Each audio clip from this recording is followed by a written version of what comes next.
Hey everyone, this is Teresa Hegel, Executive Editor of Special Projects and Sustainability at ASI. And this is Cassie Green, Content Director of Apparelist and Editor at Printing United Alliance. And you're listening to Branding Together, a new adventure into the converging worlds of print and promo. We're here to bring you an engaging monthly discussion that dissects just how closely each of these industries align. Whether you're a promotional products distributor, commercial printer, apparel decorator, or a little bit of everything, our topics and guests will bring the ultimate crossover conversation. When you're ready to bring your business to the next level, get lost in this month's episode, which is set to happen in 3, 2, 1. Well, hello, everybody, and thank you for joining us for yet another unbelievable episode of Branding Together. I can't believe how much momentum and exciting conversations that we are having. My co-host Teresa Hegel and I are just really pumped that this is having such an impact on the industry already, right, Teresa? No, absolutely. It is hard to believe that this is only like our, I don't know, 6th, 7th episode, 8th, something like that. But no, it feels like we've been going forever and ever. I have to say, the guests we have had have been awesome. The conversations, talking about branding, talking about building a personal brand and all of this stuff is just so much fun. So this month, we have some really fun, exciting things planned for the end of the episode again, so be sure to stick around. We also have a guest on today who's a fairly young business owner. We're going to talk a little bit about leadership, mentorship, what it means to build on the past while also honoring the change and all of the things that are coming into the industry. But first, Teresa, do you want to kick us off with some industry news from ASI side? Sure, absolutely. The first thing I wanted to mention is something that's going to be coming out soon, so it's not out yet, but we've been hard at work on our State of the Industry report, which we do every summer. It kind of coincides with the ASI Chicago show, but it's going to have tons of original research, in-depth reporting. We'll reveal the new top 40 suppliers and distributors list. There'll be the Counselor Award winners will be revealed. So there's just tons of stuff for people to kind of latch onto. I really think it's a great tool for business building and forecasting and just sort of getting a sense of what is going on in the promo products industry and what people should be focusing on. And it's also nice because it is one of our print issues. It'll be the summer issue of Counselor magazine. And I just think there is still a lot of value in having that as this kind of resource that you can flip through whenever you want. It has all of those numbers and charts and just tons of information. So that'll be coming out soon. So that's something to keep an eye out for. Yeah, and probably one of my favorite things y'all put out. It is so packed with so much information. You're right. You almost have to keep it on your desk so that you can flip through it. You're like, oh, I thought I saw something about this, or I want to read about this, or what is the numbers, for certain topics. So Excited to see that come out. Speaking of data and research and reporting, the Alliance also recently, we do lots of state of the industry stuff as well, more from the print side, obviously. A few weeks ago, we did release the Wages, Salaries, and Benefits report for 2024-2025. And this addresses one of the greatest challenges in our industry is how to build a productive, flexible workforce in what is still a tight labor market, right?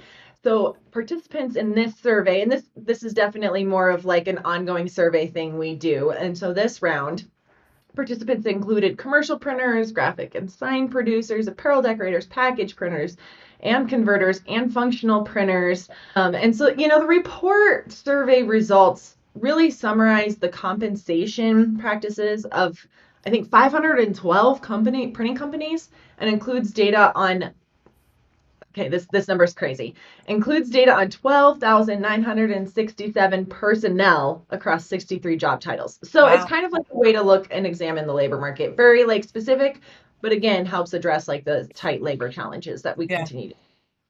Yeah, I imagine that is a really good resource both for the business owners, but also for individual workers to see whether their compensation is in line with industry standards and maybe sort of help them craft their own, career path. Yeah, without a doubt. Awesome. Well, my other piece of news, I've already kind of alluded to it, but coming up very soon, ASI Chicago at the McCormick Place Convention Center will be from July 22nd to 24th. I believe that people can still register. It's always, the shows are always packed with a ton of information, suppliers that have all kinds of great, products to look at. I know we have a keynote with Brian Urlacher.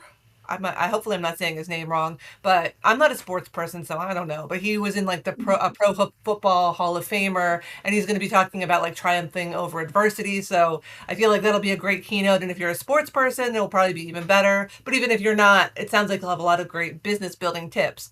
And hopefully you can go in person. But if you cannot, obviously we will be covering all of the really relevant information, and you can check out asicentral.com/news and afterwards and see kind of what you missed, and then maybe next you'll go in person. I am having like mad FOMO already because I can't go to I've been to your Chicago show before, but I'm having FOMO because it's just a good show, right? But also like Sportsnet over here, but I'm sure it'll be a phenomenal keynote. Yeah. Well, I know a lot of people in particular like the Chicago show because so many shows are at the beginning of the year, and this is nice. This is a nice like mid-year kind of checkup. So it's like kind of gets you re-energized to finish out 2025. Absolutely. Oh, I love that mindset. Yeah, halfway through the year, do a little check-in with yourself, your business, see where you're at, see what's out there still, pumping through the industry, what everybody else is talking about halfway through. Perfect timing. Couldn't agree more. Second bit of news from our side, and I'm going to go apparel specific on this, is, we've been following along with the S&S Activewear Alpha Broder merger for quite some time. I think the whole industry has, right? So they announced, again, a few weeks ago that they completed the customer and website integration of Alpha Broder. The company is moving forward under the S&S name and structure. And then quickly following, S&S announced that they will become the exclusive distributor of Hanes brands. Right. Starting they're December. Just like coming fast and furious with news over there. Yes. And I think that the reason why we like to follow along with this is it absolutely does impact the industry, right? People who are customers of all of these different suppliers need to know who they're talking to, who they're working with. It also just kind of demonstrates, we've talked about this in previous episodes, this idea of, consolidation, mergers and acquisitions. It continues to be a trend. I know on the promo side as well. We continue to see this trend.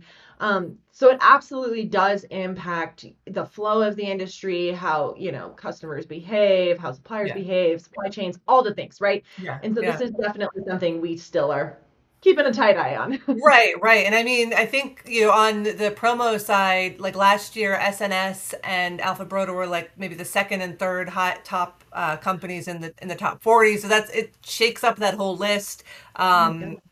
It's just always, it'll be interesting. So everyone will have to kind of stay tuned to see where SNS is for this year's list. Not to bring it back to our stuff, but it is totally. Kind of it's all converging. It's all interconnected. So.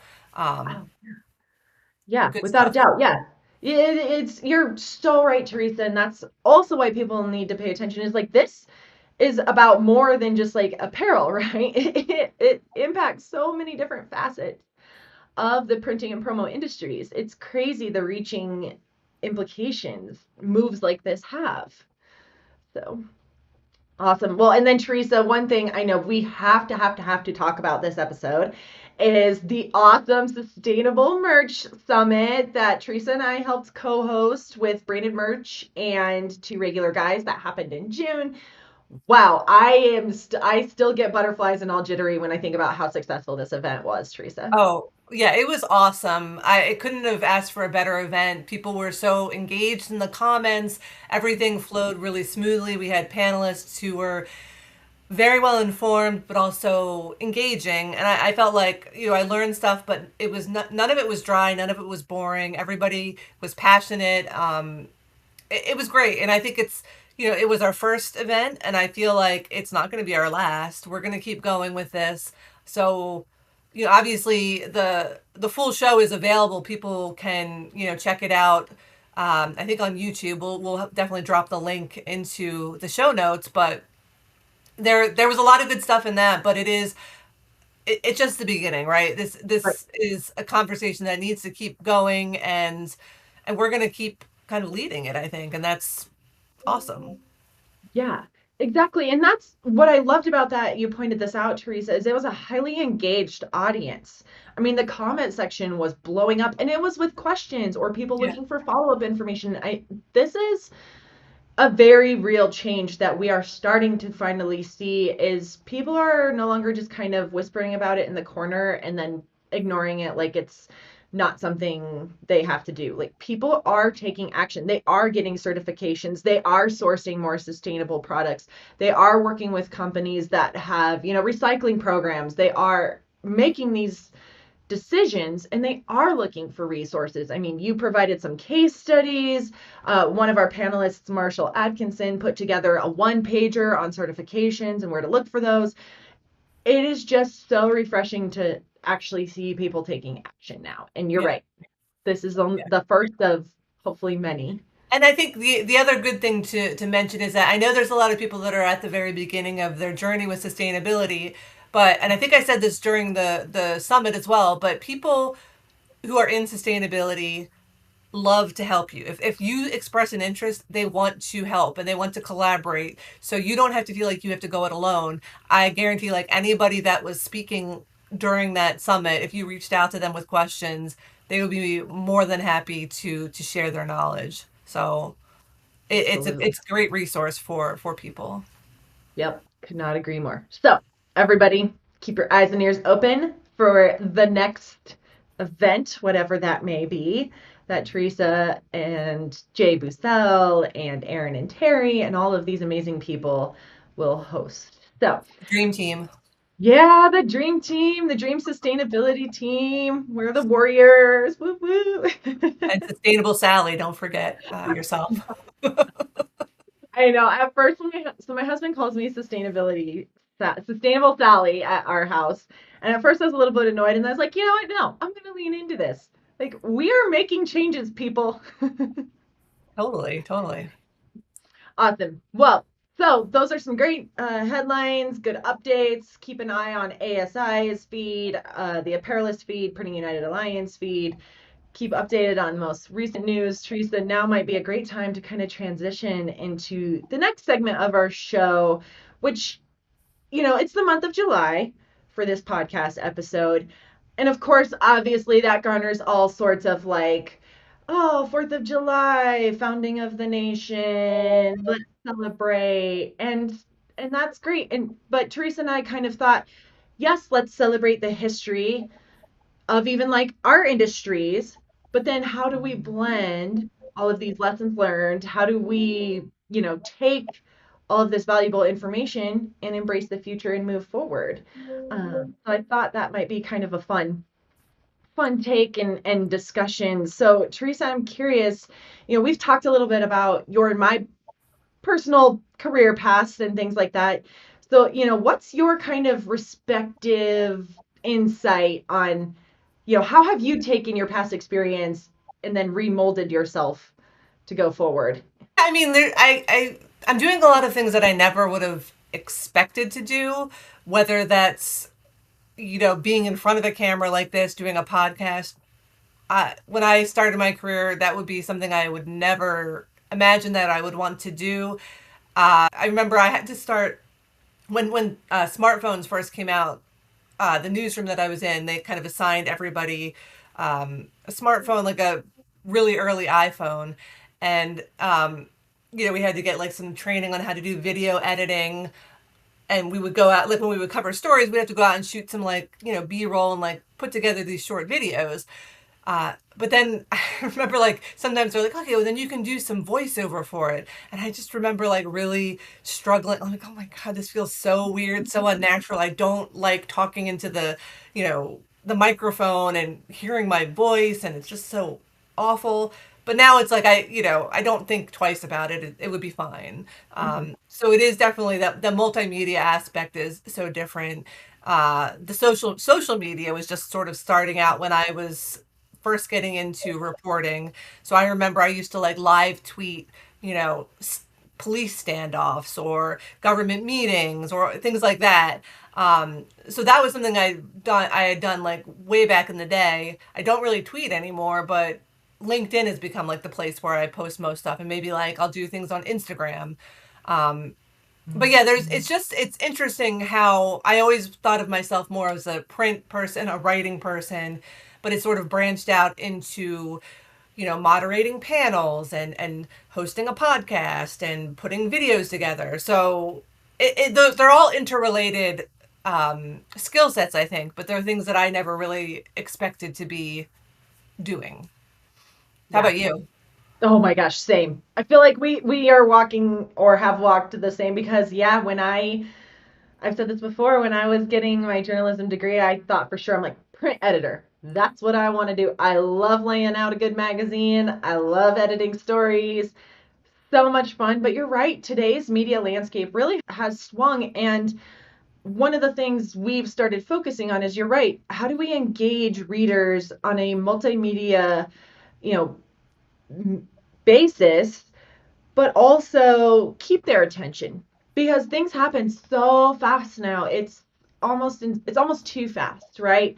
And Yeah. so how do we make sure, you and I and all of the other editors on our team and the people who work in the print and promo industries, we are more than just general consumer media providers. Mhm. We are educators, right? And we're thought leaders.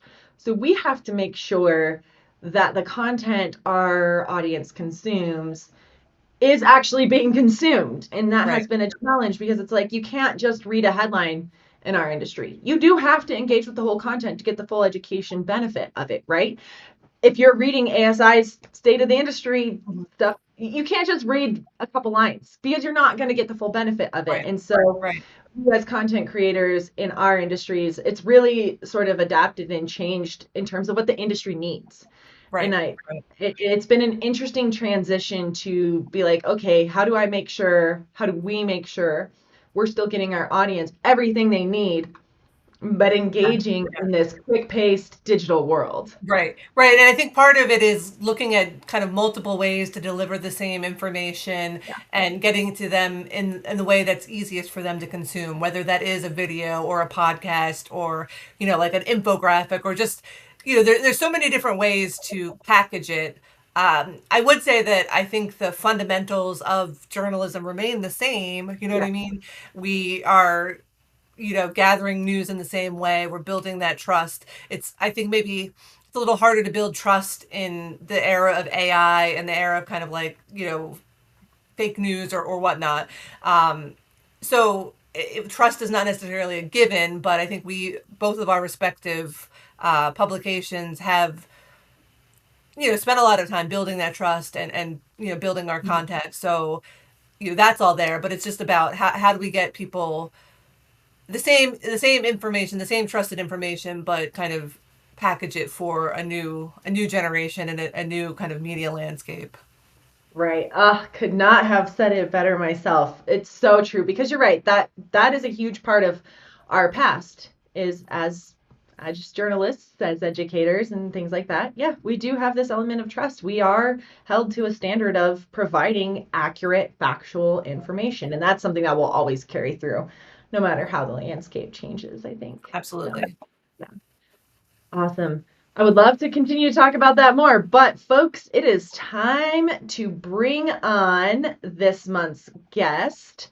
So here to talk about growing up in the industry, speaking of, having past roots and present roots, Billy has now taken over ownership, but he grew up in this specific shop as a teenage graphic designer. So he worked part-time while learning the technical side of garment printing. So now as the owner, Billy looks to incorporate his past life into the future of the business. So, welcome, Billy. Thanks for joining us.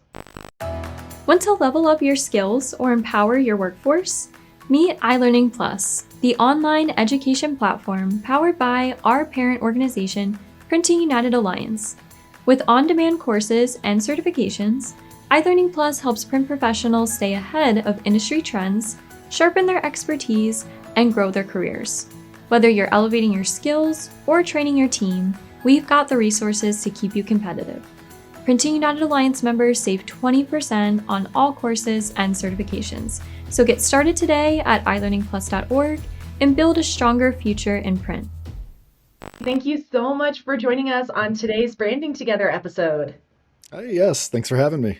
Yeah, absolutely. So we want to kind of start from the beginning. So can you just walk us through your history with this specific Big Frog store? Yeah, absolutely. So I started working there in 2012. I was 19 and I was hired on as a graphic designer. Um, yeah, so I've stuck around since pretty much. After about 3 years, I was promoted to the operations manager. And I kept that role, well, until I bought it back last year in 2024. So yeah, and then at one point I did leave the store for about 6 months, but then returned. Yep. You couldn't stay away. Yeah, pretty much. That happens to everybody in this industry. You try and walk away, you just come back. It's the Yeah. Hotel California of industries, I think. Absolutely. But yeah, I had left to go work at a different print shop. I went from doing apparel to doing more like wide format designing vehicle wraps and signage and stuff, which was a lot of fun. But it was interesting. Yeah, it was interesting looking at a different part of the industry and seeing how different it was. Yeah, yeah. So going back to, starting out as a graphic designer, while you were a teenager, given that, a lot of people, typically start that position after obtaining a degree, what was it like for you kind of starting a little bit earlier? How did you get into the graphic design part?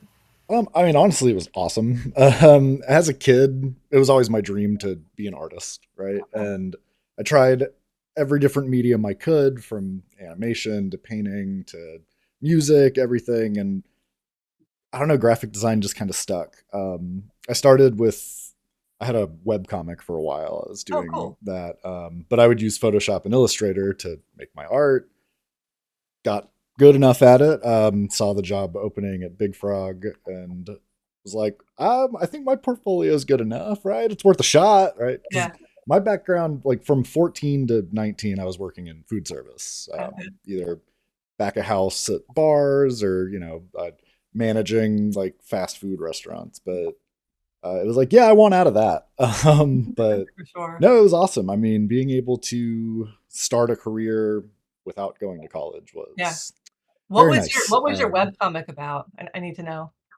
Just like video games and stuff. It was, yeah, You don't but get what yeah, you don't ask for, right? You gotta just go yeah, for it.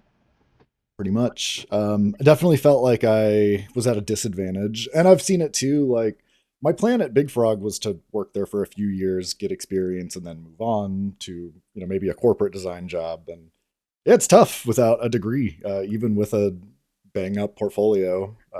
I would get into interviews. They'd be like, "Oh, we love your work. You're great. Where'd you go to school?" And be like, "Oh, well, I didn't." And they're like, "Oh, okay. This Oh, interview's over." So yeah, But when you're your own boss, I guess that you can kind of waive yeah, the doesn't degree matter. requirement. But love it. Love yeah, it. Can you, again, kind of going back to like those early days, can you talk to us a little bit about, one of the things, let's really back up. So the way we got connected with Billy is, we read press release. Teresa and I like to keep our finger to the newswire of what's going on in the industry.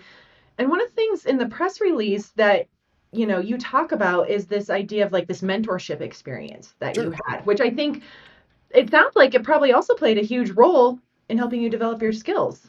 Yeah, absolutely. So yeah, I've worked at the store under three different sets of owners.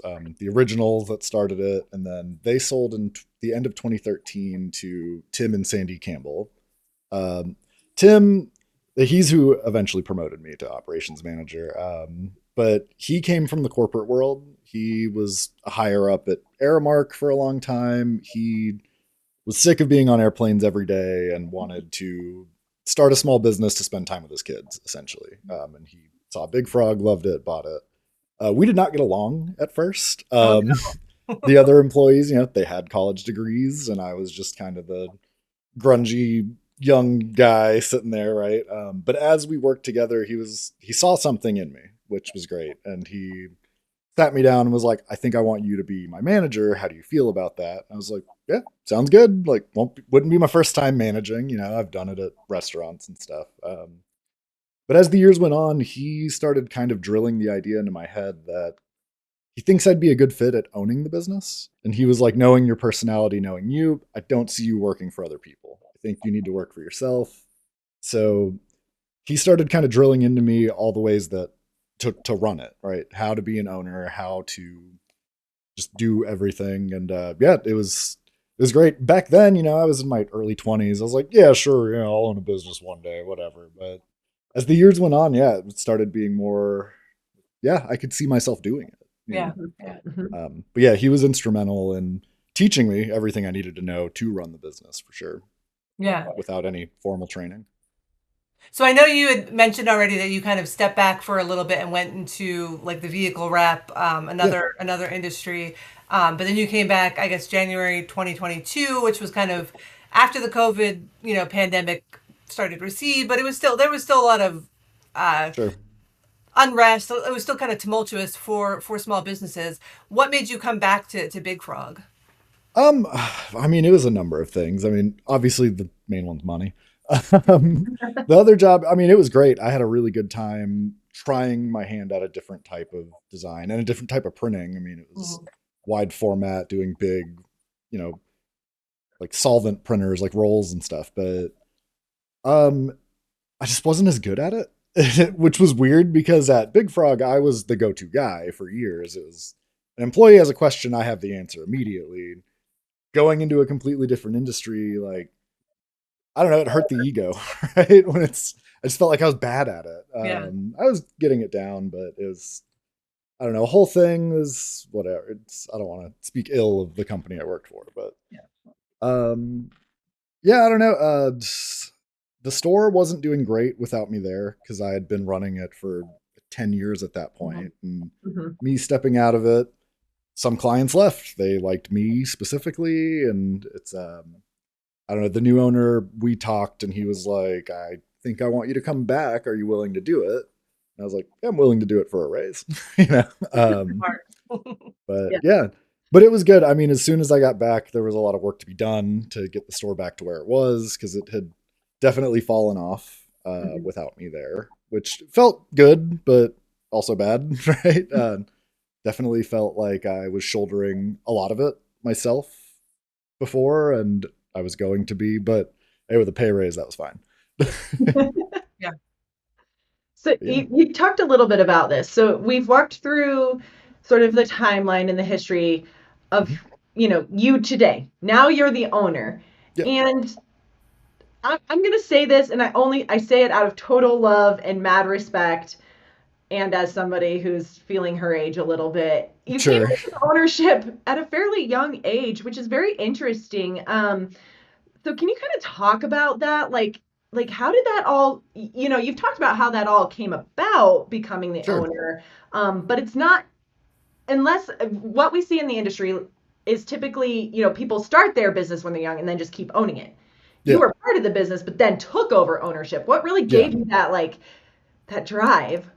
I mean, I'm not that young. I appreciate you. I'm 33. I feel like it's a good age to own a business, right? But I mean, the drive was just so coming back to it. The first year I was back, sales increased exponentially, and some of that had to have been, COVID was ending, things were picking back up. I don't think that was all of it. I think I was a big factor in reclaiming old clients, calling them, being like, "Hey, I'm back. Come back to us." Right. So after that first year and seeing the increases, I was like, I think I'm pretty good at this. I think I can do this pretty well. Right. The store, the owner, that was the third owner now that I was working with. He was ready to sell anyway. He was just kind of done with it. He called me one day and was just like, "Hey, I have a buyer coming to look at it today." And I was like, "Whoa, hold on, are you selling? I didn't know you were selling." And he was like, "Yeah, he'll be there today. Give him a tour." And I was like, "Well, no, if you're selling, I'm buying it. Like, I'm not working under another owner. I've been here so long." And he was like, "You have first dibs. If you can come up with the money, it's all yours. I'll give you a good price on it, whatever." So I mean, yeah, I was ready. It's been like 2 years working for him. He didn't really set foot in the store the whole time I was back because that was our agreement. I was like, you pay me good, you don't have to worry about it. I've got it. I'll run it. I'll run it well. So doing that, I'd proved to myself that I could essentially, and then yeah, I took out a loan. What was the official date you took over ownership? June 17th, which is my birthday, actually. Oh, happy So birthday. yeah, my birthday is 2 days ago now, but My gosh, that's yeah, awesome. Well, yeah, I happy. know it was like, oh, it's been a full year already. Wow. Wow.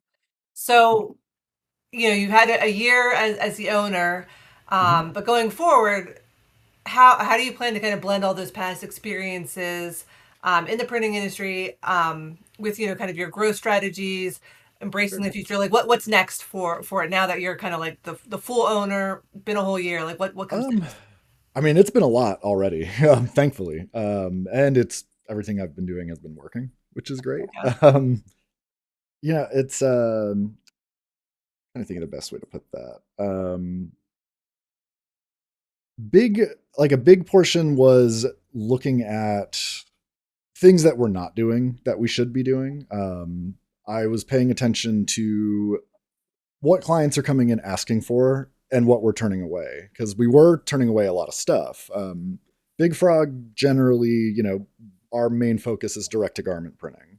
Right. My store specifically, I don't have white ink set up. I don't have. It's a pretty small space. I have like 1,100 square feet, so I don't have room for a pre-treat machine. I've heard issues with the maintenance on white ink. When we bought a new GTX, I was like, don't set it up. We're just going to do light colored garments. So we needed a method to do dark garments. Another thing is like hats. We've always done them with embroidery. I don't do embroidery in house. I sub it out. They have a minimum of 6 pieces. If someone wants a single hat, they're not going to get six and they're not going to pay a setup fee to. So I was like, all right, we need to find a way to do a single hat because people come in and ask for it. So it was just looking at the clients we have and just adding to my store. So I keep buying new equipment and stuff, which is something it's like, you got to take those risks as an Yeah. owner, right? Like other owners are adverse to spending money on the store, whereas I'm like, let's do it. It's going Yeah. to pay off in the long run. And in the first year, it has exponentially. Do you think you'll ever expand the footprint? Because it sounds like you have a limited space to add equipment to. I would like to. In the future, I mean, ideally, I would like to have multiple stores. Okay. We're talking probably 5 years from now before that's even a thought, but at least two, I think, Yeah. would be solid. And then the second store planned out with more square footage for upgrading and adding more equipment Yeah. So it sounds when like you have a necessary. nice plan, in your Oh mind yeah, already of where this is going to go. yeah, and it's been good. I mean, other than that, it's been just like for years after Tim had passed away, he was really involved in marketing, whether that was getting out and grounding, like pounding the pavement himself or online. We haven't done any since he passed away. And the sales show that, right? Like if you're not in people's faces, they forget about you. So that was a big thing for me is like I joined the Chamber of Commerce immediately when I took over. I go to at least once or twice a month. I try to go to chamber meetings and events. Been doing volunteer work with the schools. Like I did mock interviews for graphic design students at one of the schools. That was a blast. I really enjoyed doing that. But just getting involved in the community, it works. I mean, that's what you have to do. Yeah. Yeah.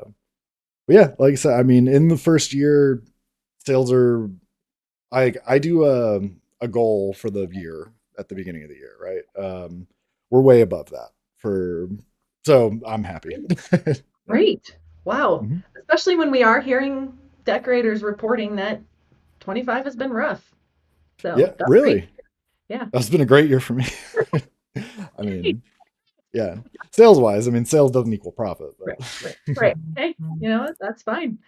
So, we see a lot of rising stars, people who come up in the industry who don't necessarily have degrees, but are crushing it regardless because you don't need a sure. degree to be a good at what you do and be a good owner and all of these things.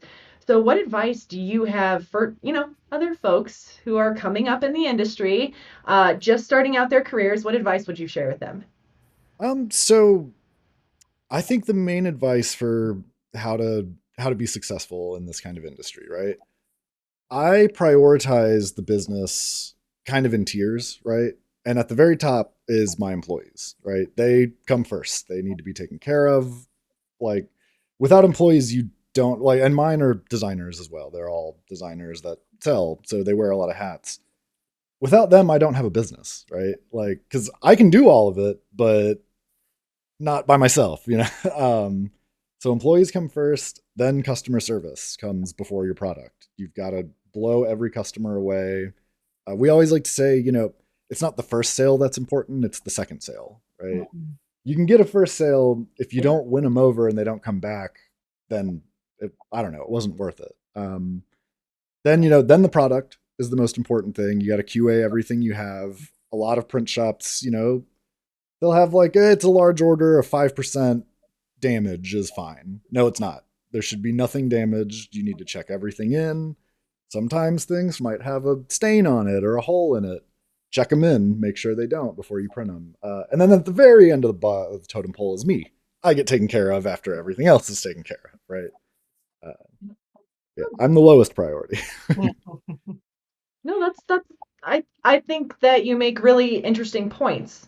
Be it one of the things Teresa and I were talking about at the beginning of the episode is staffing and labor and employee challenges and all those things. I think that's really solid advice. Take care of your employees. Yeah, and they'll take care of you and your business, sure. you know. Right. It's easier to have people work their hardest when they respect you and they're happy and they have fun at work. Yeah. Yeah, I think that's so true, and it's something that in like corporate America is often forgotten or lost. So it's nice that you are doing that where at your shop. Well, and I mean, I work in my shop every day as well, so it makes my day better when everyone's happy. Right, for sure. Yeah. Well, Billy, this has been great so far, but of course, branding together always likes to end kind of on a fun, silly kind of note. So my last question for you is, which celebrity, dead or alive, would you most like to have dinner with and why? Yeah. So I was thinking on that one. Realistically, I'm kind of an introvert, so sitting down for a dinner, that's intimate, right? So I don't know what I would talk to most celebrities about, honestly. So my pick would have to be Jeff Goldblum. He's such an eccentric dude that I think he would just carry the conversation and I wouldn't have to. And it would be a fun, you know, one to remember. Yeah, I think that'd be a good dinner party. I would be into Yeah. that. Love that. I wouldn't have even thought that that's what you were gonna say, but Jeff Yeah. Goldblum, good choice, solid. Yeah. Do you have a favorite Jeff Goldblum movie? Oh man, that's hard. Probably The Fly, I guess. Okay. Oh, Nice. good one. Weird, Yeah. awkward, but he Yeah. played it all well. Yeah.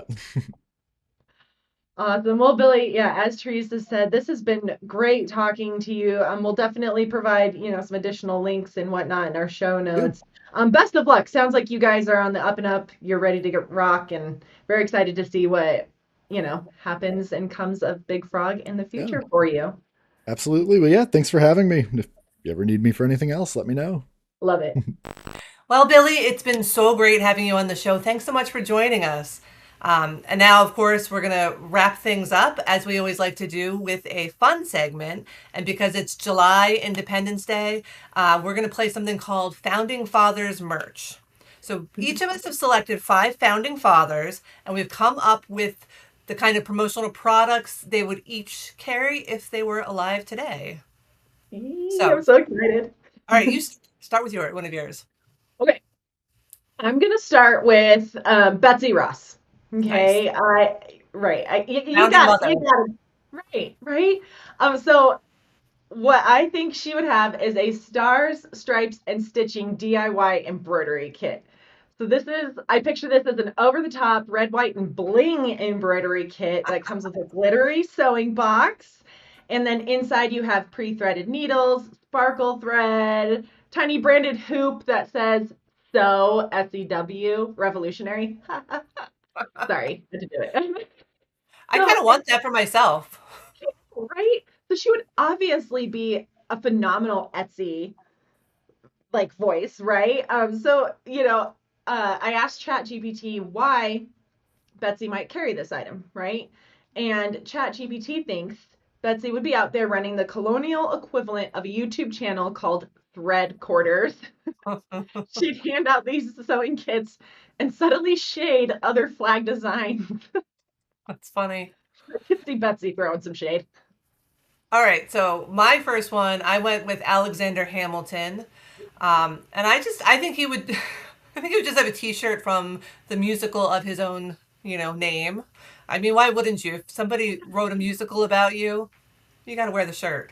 So I think it would just be the simple. He would go and maybe he'd be a little incognito, but he would, grab that nice like a nice comfy tee with like the star and like his fist up or whatnot. I think he would be rocking the Hamilton concert merch tee. Gosh, I love that. And that's so funny because I also selected Hamilton, and I also selected him because of the play. We've been watching it with our kids because they were Yeah. very interested and fascinated by it. So it's, now Hamilton is stuck in my head. Okay, I love the idea of a t-shirt, and then also I think he would have a custom quill pen. Oh, nice. The big feather. Yeah. Yeah. The bigger the feather, the better. And so maybe he's got his t-shirt, he's got his pen, he's got his sunglasses, maybe even. He's ready to rock. I love it. So speaking of pens, my next founding father is John Hancock. So I think that he would have just like a really high quality gel pen, perfect for signing his name on the Declaration. But maybe it would also be one of the ones that has the stylus on the end so that he can e-sign things as well because he's in the new era. It's digital. So he can, he can do like print signatures, but he can also e-sign. Oh, I love a good gel pen. Yeah. Nice, smooth writing. My next one is I had to do George Washington. All right. And so I think he would have an embroidered bathrobe and it would say Father of the Nation. It's plush, it's monogrammed, it's got the cherry blossom embroidery. Nice. And then a little slogan underneath says, Can't tell a lie, I lounge in style. Oh, I love it. You know what? Maybe he could have custom grills too to replace his wooden teeth. Brilliant. Yes. Yes. George just walking down the street in his bathrobe and his custom grill. So my next one, I have Benjamin Franklin, and I just thought he would have a logoed kite. You know, Oh yeah, totally. I mean, there's a lot of things that I could think of for him, but I was just gonna go with like the simple, key with the kite. Hopefully, he won't electrocute himself with his promo kite, but Yeah. Yeah. He better stay safe. All right. My next one is Abigail Adams. noise. She is flinging Remember the Ladies empowerment fans. They're folding fans made of satin and lace, printed with a portrait of Abigail herself. That says hot takes from the First Lady of Sass. Nice. um, so my next one is also a founding mother, Phyllis Wheatley, the Black poet. Of course, since she's a poet, I thought a nice journal, high quality journal, like maybe a moleskin or something, so she can write her poems. Just maybe something that she could put in a pocket and pull out when inspiration strikes. But nice print, beautiful paper, high quality. I think that would be awesome. Yep. I want it already. All right. My last one is Jefferson. And I think he would have a very nice stress reliever pillow. It's got the lavender built in where you can microwave it. You can heat it up, releases some stress relief scents, kind of like settles everybody down. Yeah, I think we all need that actually. 100%. Yeah. All. All right. So my last one is Samuel Adams, and this is sort of maybe I'm cheating a little bit, but I think that he would have a custom drink mitten. Like so it's like a mitten, but it has a hole so you can put your beer in it.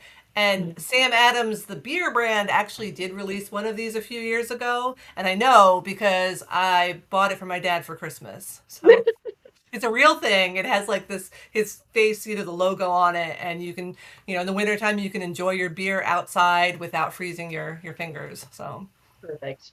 I love it. All of these promotional items are absolute fire. I want all of them. I think they all have a place. Yes. Very fun.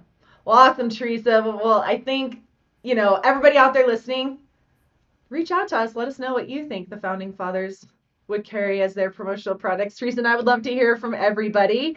And next month, I'm sure there's plenty more in store, but you're just going to have to stick around, be patient, and wait for us to drop the next episode of Branding Together. Teresa, thank you.